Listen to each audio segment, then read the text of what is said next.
बिहार पिछड़ा।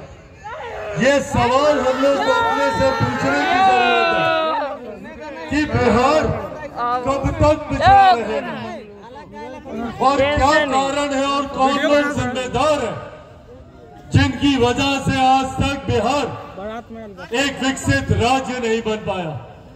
देश एक साथ आजाद हुआ, देश के तमाम राज्य एक साथ आजाद हुए, तो क्या कारण है कि कहीं दिल्ली मुंबई जैसे चमचमाते शहर बने और कहीं हमारा बिहार प्रदेश बना जो आज भी पिछड़ेपन की गाथा सुनाता। आज भी पलायन सबसे ज्यादा सिर्फ और सिर्फ हमारे प्रदेश से होता। बिहार के युवाओं को दूसरे प्रदेश जाना पड़ता है शिक्षा के लिए, रोजगार के लिए।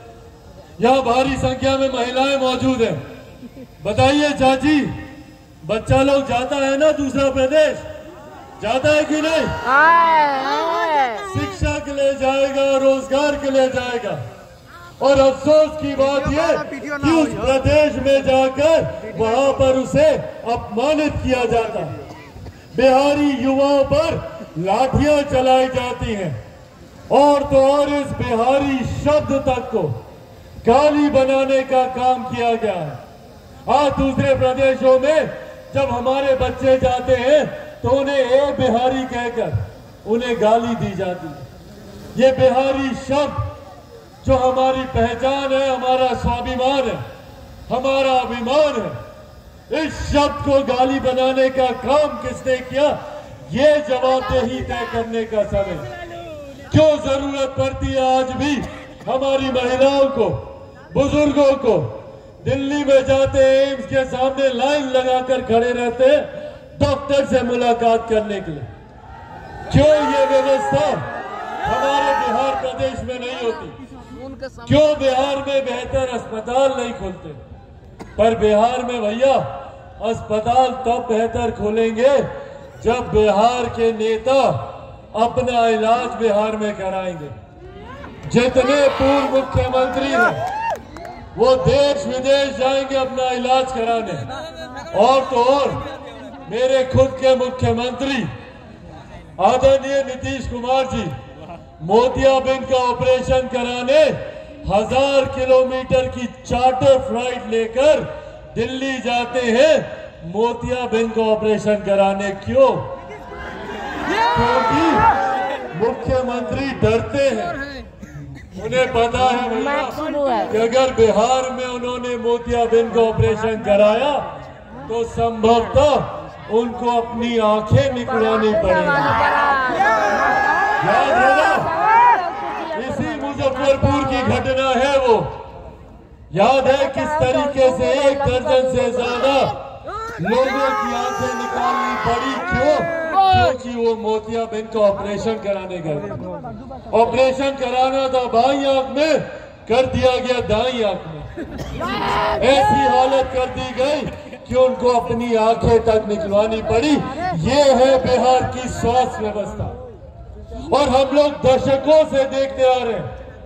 इसी व्यवस्था को दशकों से देखते आ रहे। ना जाने पिछली कितनी पीढ़ियों ने अपना पूरा जीवन समर्पित कर दिया एक विकसित बिहार की सोच में, उसके निर्माण में। मेरे खुद के नेता, मेरे पिता आदरणीय रामविलास पासवान जी ने अपने जीवन के अंतिम क्षण तक वो इसी दिशा में प्रयासरत रहे कि कैसे अपने देश, अपने प्रदेश के लोगों को विकास की राह से जोड़ा जाए। मेरे नेता संभवतः आज जीवित होते अगर वो अपने जीवन के अंतिम दौर में अपने स्वास्थ्य की चिंता कर रहे होते। जब उनका स्वास्थ्य बिगड़ रहा था तो उनको इस बात की चिंता नहीं थी कि उनको अस्पताल जाना है। उनको चिंता इस बात की थी कि कोरोना के समय में, लॉकडाउन में जो लोग हजारों किलोमीटर की पैदल यात्रा करके अपने प्रदेश, अपने गांव जा रहे हैं, उन लोगों को 2 वक्त की रोटी कैसे मिलेगी? दिन रात अपने स्वास्थ्य की चिंता ना करते हुए उन लोगों के राशन की चिंता वो कर रहे हैं। और मुझे खुशी और मुझे गर्व होता है कि मेरी रगों में एक ऐसे नेता का खून है जिन्होंने एक ऐसी योजना का निर्माण किया जो उनके जाने के बाद भी आज लगभग 3 साल हो गए उनको गए को। उनके जाने के 3 साल के बाद आज भी वो योजना प्रधानमंत्री गरीब जन कल्याण अन्न योजना के माध्यम से आज भी देश में 81 करोड़ लोगों को मुफ्त में राशन दिया जा रहा है। ये सोच आदरणीय रामविलास पासवान जी की। जितने लोग आज मोबाइल कैमरा हाथ में पकड़े हुए, ये सोच, ये देन मेरे नेता आदरणीय रामविलास पासवान जी की। जब वो दूरसंचार मंत्री थे उस वक्त उन्होंने ये संकल्प लिया था कि एक ऐसा दिन आएगा जब ये मोबाइल फोन हर रिक्शा वाला, हर ठेला वाला, गरीब से गरीब आदमी के हाथ में ये मोबाइल फोन होगा। ये सपना उन्होंने जितने ये विपक्ष के लोग हैं, ये लोग उनका मजाक उड़ाते थे। क्यों? क्योंकि भैया उन दिनों में इनकमिंग जो फोन आता था उसको भी उठाने का पैसा लगता था। 16 रुपए 18 रुपए उस वक्त पैसा लगता था फोन उठाने का। उस वक्त मेरे नेता ने कहा था कि एक दिन ऐसा आएगा जब बैगन के भाव मोबाइल फोन बिकेगा, और आज उनका सपना सच हुआ। ये दिन मेरे नेता ये बातें आज आप लोग के सामने साझा करने का एकमात्र उद्देश्य, एकमात्र लक्ष्य। जरूरत है हम लोग को इस बात को समझने की सही मायनों में कौन हमारे लिए कार्य करता है, कौन हमारे लिए चिंता करता है।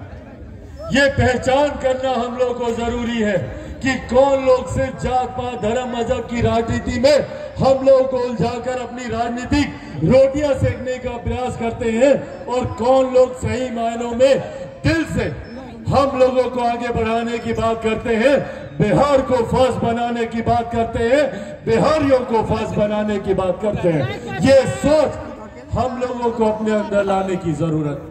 आज जो लोग बिहार में सरकार में बैठे हुए भैया, किस मुंह से बोलते हैं ये लोग बिहार के विकास की बात? इन लोगों को